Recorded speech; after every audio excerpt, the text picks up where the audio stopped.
Tubba Towels,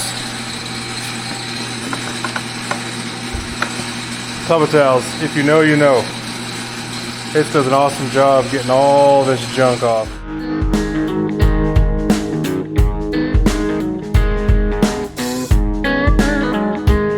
Back to it this morning. Over the weekend, or since I last filmed, Dad and I worked on a couple things. There was a bent spot. I don't know if I showed you that there was something bent under here. I don't know if I did or not, but this piece right here was bent real bad, so we heated that up and got it straightened out. And also, we've been working on these brackets. I got those pieces cut. Dad was my master welder. Dad was welding those pieces on, and then what he added was this. We actually cut a 4-inch bolt, cut the head off, and welded in there kind of as a filler piece to just create more of a wear spot. And then he put a couple beads of hard surface material, and so that should keep, stalks are going to rub and wear out, and these are it may not rub in the exact same spot as the other. Well, it probably will actually, but this will give me lots of life, and I can still slide them on. So I've gotten, let's see, he finished these up this weekend, so that one's the one I need for right there. And kind of neat, once you got the end plates off, those just slide in and off. So we got those in the right spot. This one is actually already connected right there, and so I got to slide 2 more on the end. These are not in the right spot yet, but I'll get the brackets close to where they need to be, and then I'm at a standstill on that because of couplers. Talked to the farmer today just a minute ago. Hopefully tomorrow morning he'll have a number for me, and I can get those parts, and I can get his is getting worked on at the John Deere dealership, and so I can, once I get those couplers and all that, I can get this stuff wrapped together pretty good. The other thing while Dad was welding, and he helped me still a little bit, was we dropped this shield that was holding the radiator, took it off, and then took a couple things off. This idler pulley we're going to replace and get new. It doesn't sound terrible, but we were already in the middle of doing that, so got it. We're going to do it. The old belt and tensioner off. Those are new right here. We won't put those on just yet because we got to get this water pump off. We got the antifreeze drained out from under here into a much bigger bucket than this, but this is just to catch any remnants dripping. And then some radiator hoses. Don't have this one off just yet, or I guess Dad did get it. The clamps off. We're going to replace this hose and this hose, hard to see up here. So he took some of that stuff apart, and then we're going to probably need to replace the thermostat and another thing in there. But that's what we're going to work on today, is getting more of this off. We've got to take this fan off, and then get this fan shroud off, and then back under here. This is coming off because you see it's leaking. It's wet right there right now. We got a leaking seal back there, so we're replacing this, and that'll let us get to that seal, and then also this water pump. So we had lots of leaking going on right in the same area. So get that hopefully tore apart, and we're still waiting on those. Some of that stuff was out of stock, the hoses and thermostat, the idler pulley, all that stuff was back ordered. So what we learned on back ordering is if our dealership got bought by a new company, United Ag, it's been good so far, but one of the negatives is parts that hadn't been used for a year, they had to send them back to Deere. That company wanted them to. And so you have to think, we haven't had a very good cotton crop or any cotton crop for the last 2 years because of really dry conditions, and then early freeze last year for a lot of guys. I stripped 2 years ago but didn't strip last year. And so there's lots of parts that we would normally use throughout a year, but we didn't for a while. And so if those parts got sent back, well, now all of a sudden we need them, and they're not local, so we have to wait to get them ordered. Now it comes in fairly quick, but how many of those things are going to pop up throughout harvest? Hopefully we have a cotton harvest. Cotton's struggling. There is some rain in the forecast for this week. We'll see if that matters, if it's going to help or not. But yeah, parts has been, there's lots of stuff that you think would be in stock and it's not because they had to probably send them back. Then I just want to show you the cotton. This is not a super great representation because it's just right here on the edge, but it's dry. It's still blooming, but it's, I mean, we're throwing off lots of squares. It's just the plant's like, hey, I can't survive. So I'm gonna just kick off what I can't hold. You know, we got some bowls, got some real littles, and some decent ones, you know, but like as I'm just rubbing that around, those two just fell off. So the cottons are gonna try to survive, and so it's gonna keep kicking that stuff off. So what's gonna happen when it rains? Well, good question. It's probably gonna throw off all this fruit that's on top, and that may be the end of it. It may not be able to kick back in gear to get started. Some varieties do that better than others, so we don't really know what's gonna happen. The big stuff, the bigger stuff, you know, like anything that size, for sure, it's gonna hold. Trying to see if there's a kind of a medium size one, but I don't see one like this.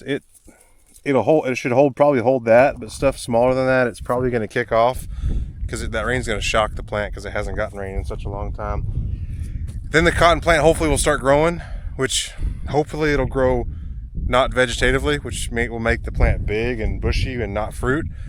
Hopefully it will continue to bloom and try to develop, and then we'll have a growing season that it can develop in time. I don't know. You know, the bowls that are set, we need the rain for those regardless to continue maturing those and to fill those bowls out, so that lint will develop into good quality lint. If we stripped it right now, that lint would be really bad, probably low staple, short staple, and low mic, I would guess. But so I don't know. Rain, we need it. What's it gonna do? I have no idea.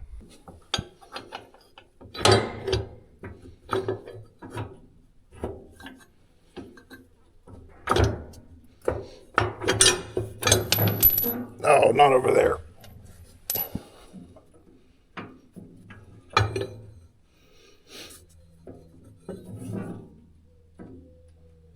Gotta get this cylinder rod just the right length so that it will all line up.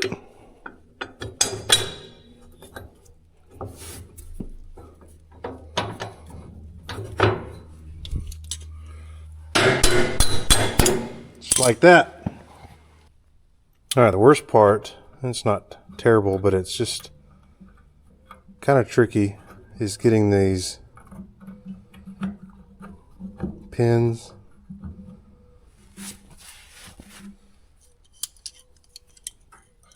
I want to face them this direction so they're easier to get out in the future, because last time they were pointing back this way and it was really hard to get them bent back the way I wanted them.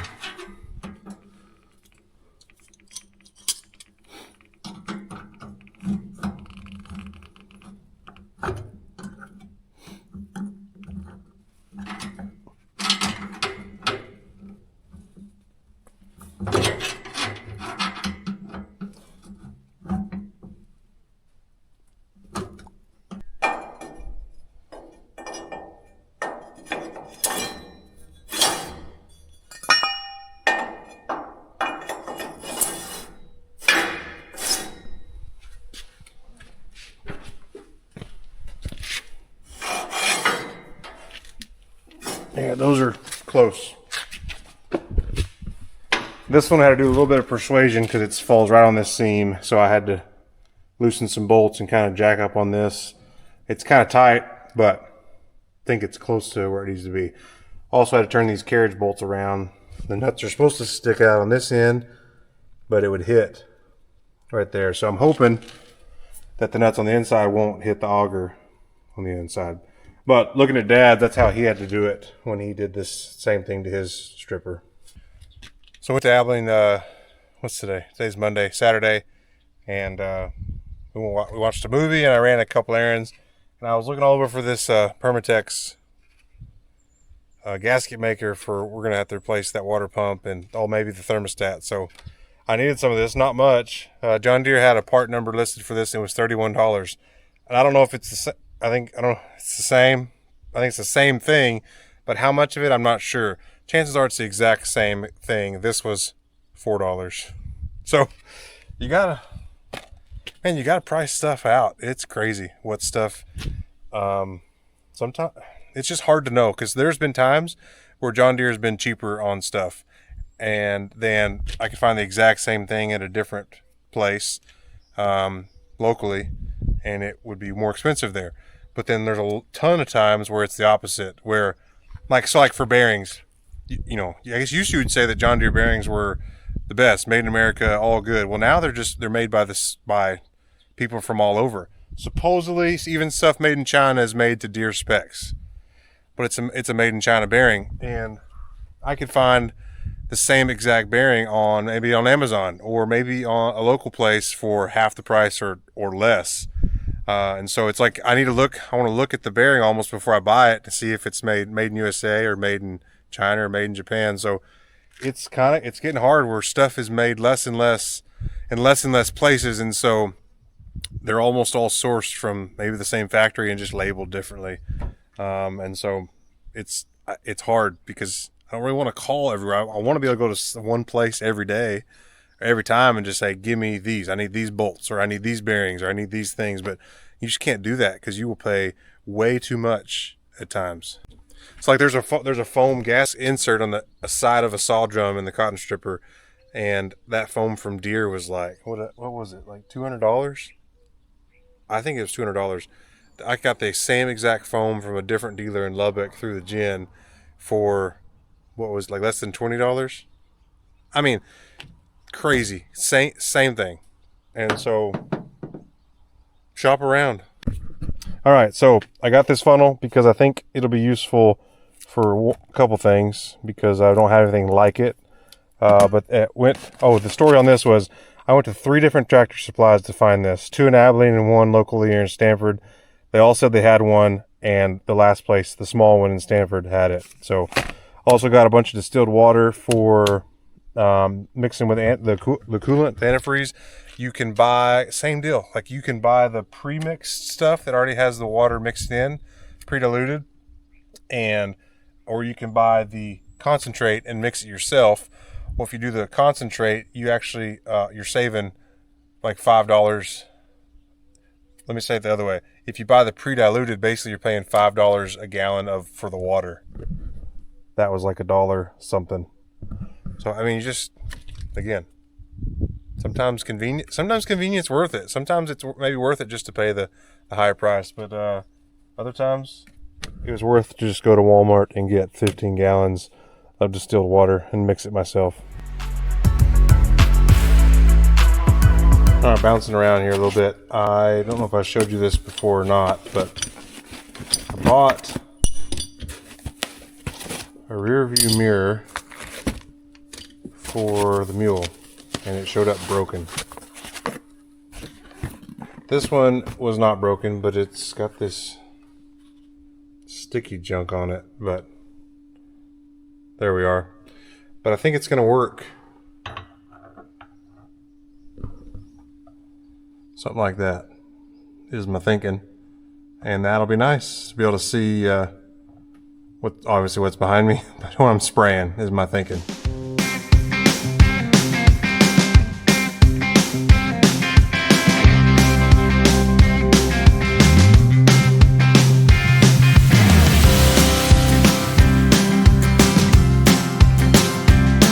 Well, I moved it over. I had it in the middle, and I couldn't get much this kind of movement, so I just moved it over a little bit, and that's better. I don't know, I may need to move it down just a little bit.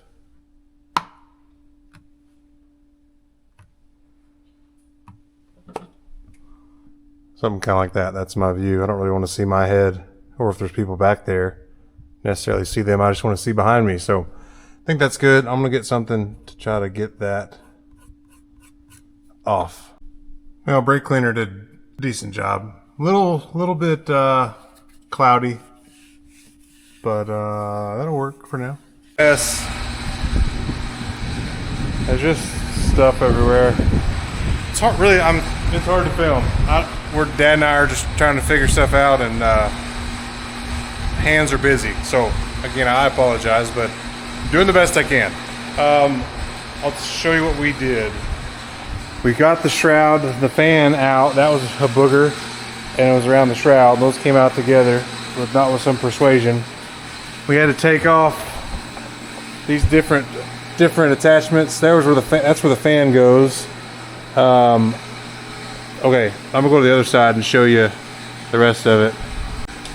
Okay, we got all our hoses, radiator hoses taken off.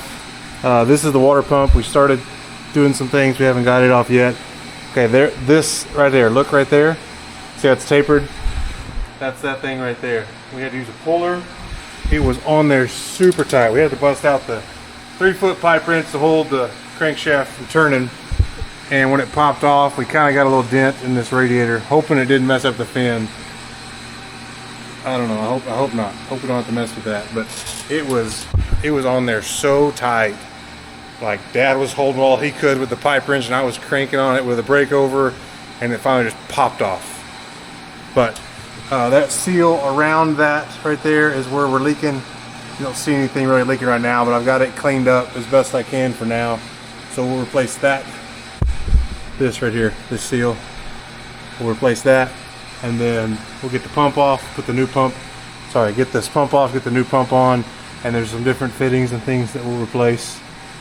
And then we will have to put the fan and that shroud back in there and attach it. The fan back to that, which will be fun.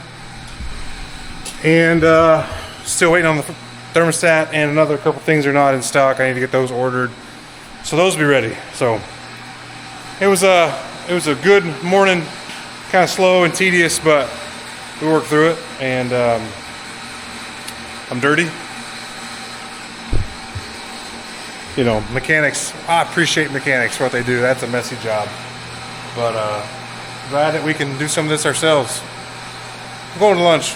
Well, it's a new day today. Just got back from another parts run. I was here at the barn and then checked on my last parts that I needed for the stripper radiator water pump repair. Dad and I got the water pump on yesterday and kind of put that part back together. The next thing I'm going to show you is the seal on the crankcase, and where we need to put this harmonic balancer on. It's going to go right in here, and so the seal's right where my hand is. Have the seal, have all that, but we're looking at now. Actually, I don't have the seal with me. Dad has it in his truck, and he's got some doctor stuff to deal with today, so we're going to try to get it fixed this afternoon. But we're looking at the seal, and it's kind of a 2-piece seal, and he was like, this looks like something maybe we might need a special tool for. Well, it turns out you do, and so our guys at the dealership were real generous and got us the tool to borrow, and doesn't look like much. It's 2 pieces. It's an outer collar and this thing.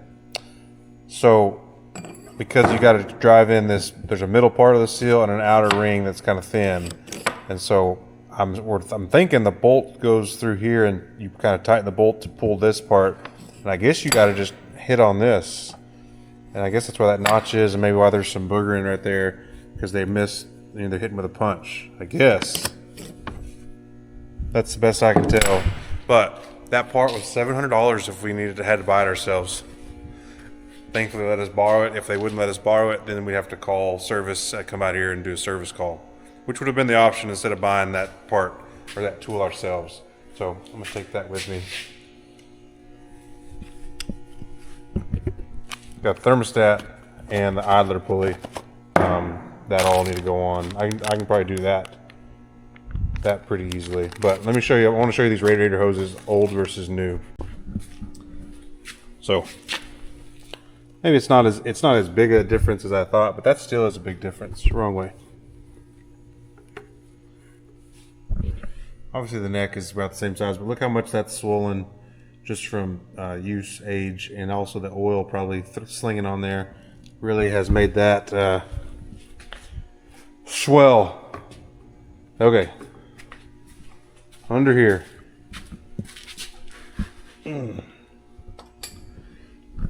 There's the water pump back together. This piece right here, this elbow we put on, but it's this right here that's back on. Got the heater hose put back together. And so our standstill is that seal there. If you can see there's this inner part and this outer part.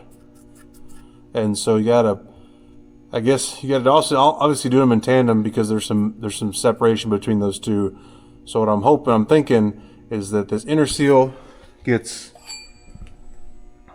pushed by this piece. Hopefully this fits.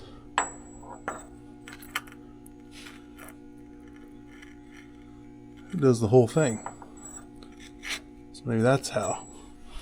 They told us we needed this piece too. And I don't understand actually why. I'm not sure why we need that. Huh. Well, maybe this is all we need. Maybe that other part was not as necessary, because this looks like this will push in both pieces of that seal at the same time. Just put the bolt in there and do that. That's maybe easy. That makes sense. And I looked at it, I was like, what am I missing? There's something's not, doesn't seem right here. So anyways, we got to get the seal out, which could be interesting. And then hopefully this is an easy, quick job that we can knock out this afternoon when Dad gets back. Well, I'm kind of at a standstill on things to do until we can get that seal out. And I could try to booger it to get it out, but I'd rather there be sets of eyes on it. So I'm gonna wait for Dad. I got stuff I can do. I'm gonna work on these bonnets here. This is called a bonnet. So this is the back plate. It goes back behind there and holds these whiskers on. And so remember what Dad did on his stripper is he just got some more of these and put them on the front, which has worked really, really good. See? So I'm going to do something similar, but with the flat stock. I'm going to lower it down an inch, which would be somewhere around in there. So these I think are 16 inches. I'm going to cut, I think this is 16 inches. I'm going to cut them 18 out of this material here. It's very similar. It's a little bit wider, which is okay. I think I'm still going to just keep it centered, the hole centered in there. And then I'm going to cut them 18. I'm going to cut one and see how that works. And the only thing I was worried about was this right here. That's all the way up, and it wouldn't hit it. It'd go behind it. I don't want to go too much further, because although this shouldn't happen really unless you hit a big rock or something, but you see that one's gonna touch. So if I was an inch lower, it'd hit right there. So I'm gonna try 18 inches. Well, I'm gonna measure this again. Let's do that first and make sure these are in fact 18 inches. 16 inches. 16 and a little bit. So 16 and a quarter. So if I do another inch onto that, I'll do 18 and a quarter on either side. Let's try that. I'll need this, pardon the noise. Wait for it. Pardon the noise. Oh, that wasn't so bad.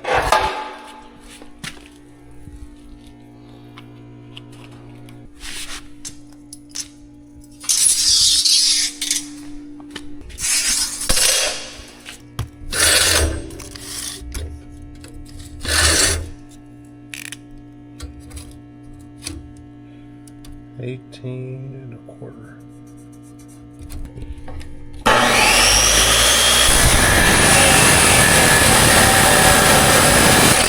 All right, I put a mark an inch back.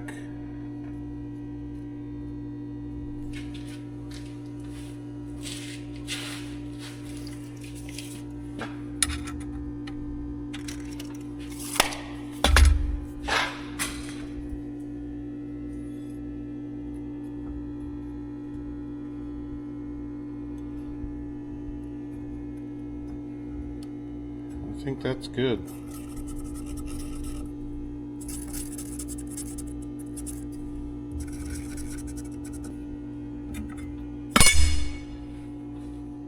There's where I'm gonna drill my holes.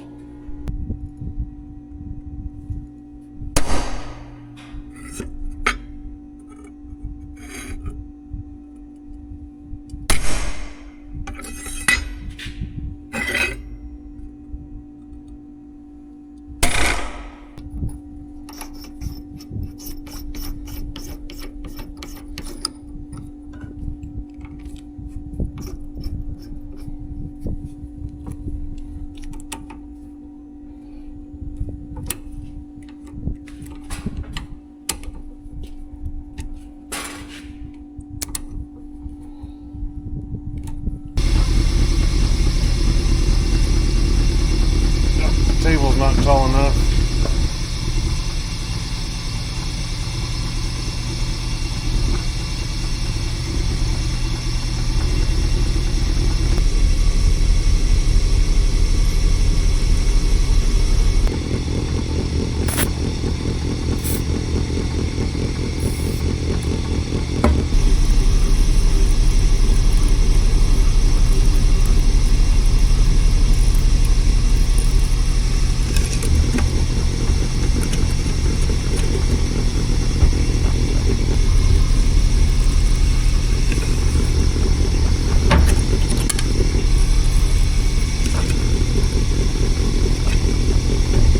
Alright, here we go. Proof of concept. Will this work?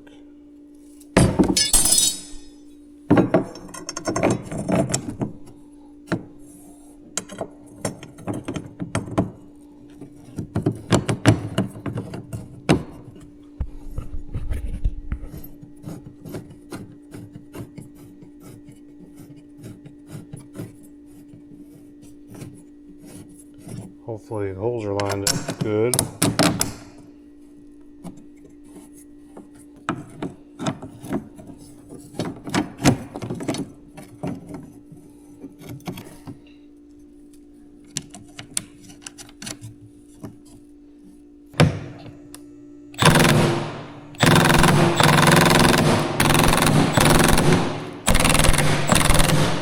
Well, I think that's going to work.